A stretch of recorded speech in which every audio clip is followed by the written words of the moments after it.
Gempa Cianjur yang diduga diakibatkan pergerakan sesar Cimandiri membuat sebagian masyarakat khawatir dengan aktivitas sesar Lembang. Pasalnya, sesar Lembang merupakan salah satu patahan aktif dengan panjang sekitar 29 km, mulai dari Padalarang melewati Ngamprah, Cihideng, Lembang hingga Cimayan. Menurut Pusat Penelitian Geoteknologi pada tahun 2017, sesar Lembang bergerak 2,0 hingga 4,0 mm per tahunnya. Menanggapi kekhawatiran sejumlah masyarakat, fisikawan teoritis Ari Bandung melalui utas media sosial mengatakan bahwa sesar Lembang memiliki potensi menyebabkan gempa besar di kawasan Bandung dan sekitarnya. Sesar Lembang termasuk sesar yang aktif dan bergerak 0,2 hingga 0,25 mm per tahun dan berpotensi menyebabkan gempa dengan skala 6,5 hingga 7 skala Richter. Potensi atau pelepasan energi sebesar itu dilihat dari sejarahnya, siklus 500 hingga 670 tahun sekali, terakhir pada tahun 1600-an, begitu kata Ari Bandung.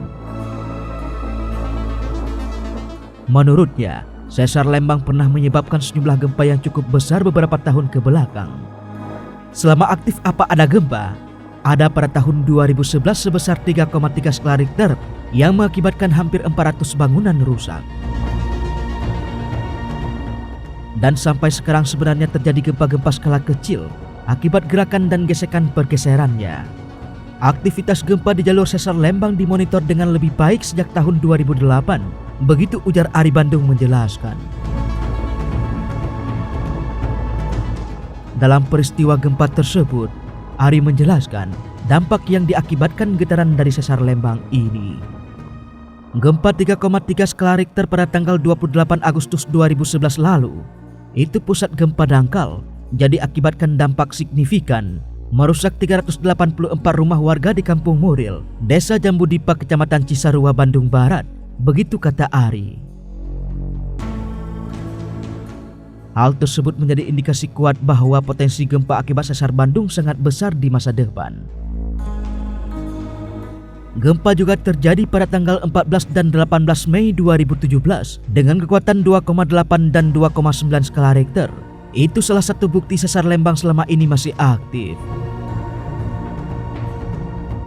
Lebih jauh, aktivitas sesar Lembang harus menjadi perhatian pemerintah karena memiliki lokal yang sangat rawan. Kenapa aktivitas sesar Lembang diwaspadai? Salah satunya adalah karena ia berada di atas daerah cukup padat penduduk, yaitu Cimahi, Kabupaten Bandung Barat, Kota Bandung. Sementara potensi pelepasan energinya 6,5 hingga 7 skala Richter. Tidak dapat dibayangkan jika di 3 segmen itu terjadi bersamaan, dan apalagi ini gempa dangkal, begitu ujarnya. Oleh karena itu, Ari Bandung pun mempertanyakan kesiapan pemerintah untuk mengurangi dampak gempa potensial akibat sesar Lembang ini.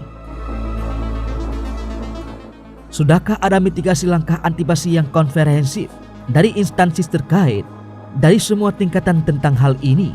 Lalu bagaimana edukasi kepada masyarakat yang berpotensi terdampak? Begitu katanya melanjutkan. Ari Bandung pun menyarankan meniru apa yang dilakukan Amerika Serikat dan Norwegia dalam menghadapi bencana potensial yang akan terjadi di masa depan dengan membuat bunker anti kiamat atau kapal darurat. Jadi, teringat obrolan tentang kiamat dengan seorang teman.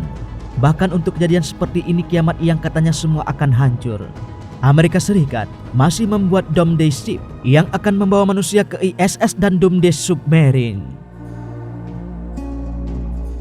Norwegia sudah buat Svalbard Global Shield Vault untuk menyimpan biji dan bibit-bibit tanaman, supaya kalau kiamat selesai dan manusia bisa menanam lagi, kita yang potensi bencananya di depan mata dan dalam kehidupan sehari-hari sudah menyiapkan apa saja untuk antisipasi ini. Begitu pungkasnya.